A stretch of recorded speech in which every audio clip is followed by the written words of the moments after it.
If we've not met, my name is Oliver and I'm a licensed marriage and family therapist here in Los Angeles, and this is my office right here in the middle of West Hollywood. I love working with families, parents and couples, and I've been doing it for close to a decade. Here's a little bit about what you can expect in couples therapy. The first question I ask couples is, what's the most effective way you can change your relationship? And this question is either going to be annoying or obvious or both. Because for some people, they don't know what it is that they need to change in their relationship, which is why they're coming to therapy. For others, it's obvious and the problem is blatant and palpable, and if they knew how to change it, they would. Now, to be fair, most of us have things we wish we could change about the other person, the snoring thing, or the time it takes them to shower in the morning. But when a relationship becomes stressed or tense, those little things amplify and grow. And it's actually incredibly human to become almost hyper-focused on all the things that they are doing wrong or all the things you want to change. I found over the years that it's really common for couples to start therapy by telling me what they need or want their partner to change. So in couples therapy, the first question I ask is, what's the most effective way you can change your relationship? And yeah, the emphasis is on you. Because the couples that get the most out of therapy are the ones that get on board very quickly with this kind of disappointing notion that the easiest and probably the only way to change your relationship is when each individual focuses on their own actions, their own responses, and their own goals within the partnership. My approach to couples therapy recognizes that you can't change your partner. Real relationship change begins by asking yourself what you can do to change your relationship, how you can change your reactions and your attitudes. It'll be one of the first things we get into and is one of the couples therapy first session questions that I ask. Question number 2 is, what are the top 3 complaints you have? This question follows on from the first, and the goal is to get you think about the top 3 complaints. One of the biggest distractions I could let happen is to let a couple tell me about their top complaints about their partner, because we would very likely end up playing a very different kind of game that I call the blame game. If you or your partner let rip with your top grievances about each other, it is a guarantee that you're both going to get defensive, angry, and depending on your relationship, it's probably not going to be a very therapeutic session.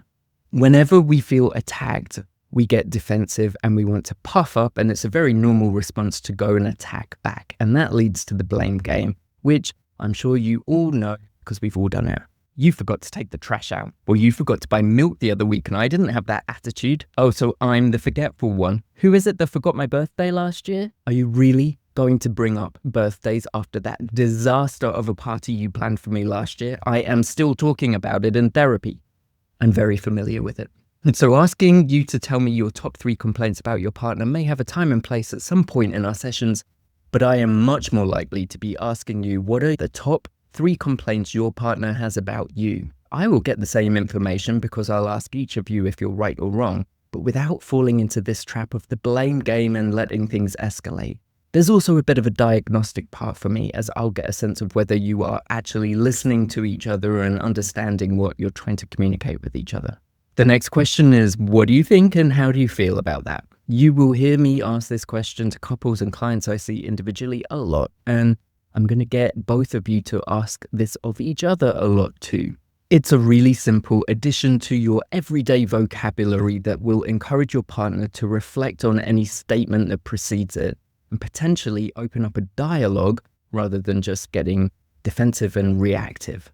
So let's compare these 2 statements. You're really judgmental of me. Or, I find that you're really judgmental of me. What do you think about that? Option A starts with the word you and is most likely going to be experienced as an attack. And the first thing someone who feels attacked will say will be a statement that will be contradicting it, like, no, I'm not. Or they will proceed to litigate with examples of all the times that they were not judgmental.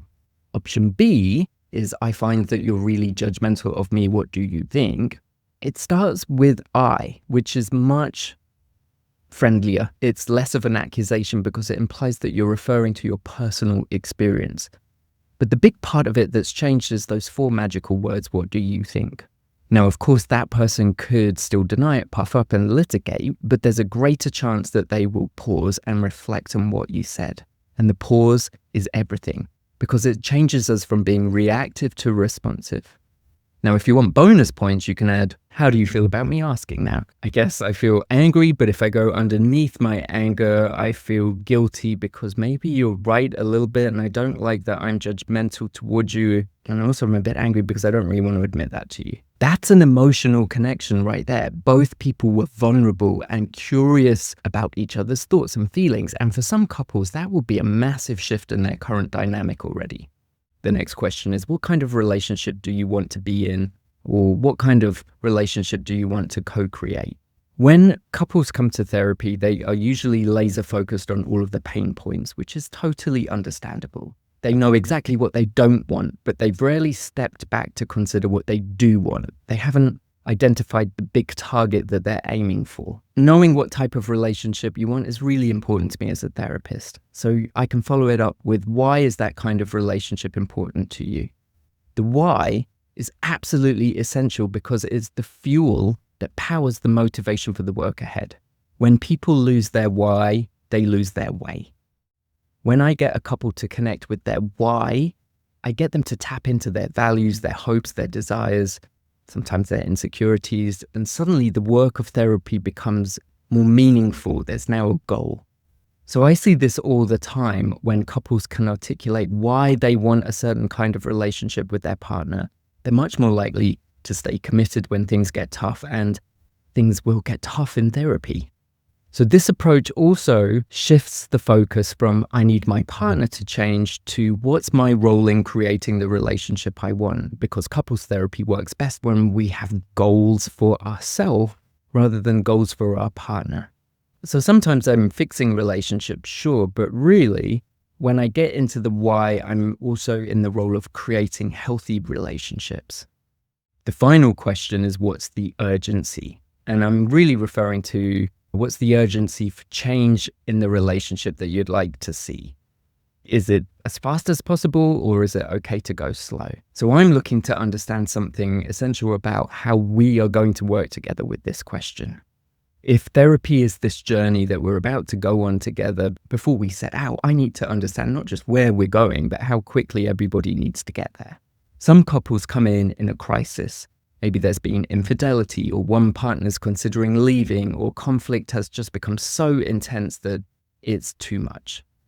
In these situations, there's a high urgency for change. The relationship is kind of bleeding, so I need to apply pressure quickly. So when I ask about urgency, I'm really asking about two things. First of all, I'm determining what kind of approach would serve you or the couple best. If there's a lot of urgency, I'm going to be more bossy. I'm going to be more directive. I'll be interrupting you more. I'll be challenging more unhelpful patterns directly and giving you more concrete things to say and do. I might structure sessions more tightly and might assign more homework. In contrast, if we determine that a slower pace is more appropriate, I might be more exploratory in my approach, giving more space for each of you to process. I might allow conversations to unfold more naturally and focus on deeper patterns that link back to childhood, for example. With this question, I'm also checking to see if you're both on the same page. Sometimes one partner thinks there's a crisis and the other doesn't, and that misalignment in itself can be a source of conflict and misunderstanding. So it's important that neither approach is inherently better, they simply serve different needs. One makes changes faster, but we don't get the depth. The other is slower, but we do get more sustainable change and a deeper understanding. So with this question, I'm inviting both people to reflect on what they truly need right now, and I'm setting expectations on how I'm going to be in couples therapy. If you are in Los Angeles or West Hollywood and are thinking about couples therapy, you can find out more information about how to work with me on my website and set up a consultation call, and I'll be happy to chat with you both.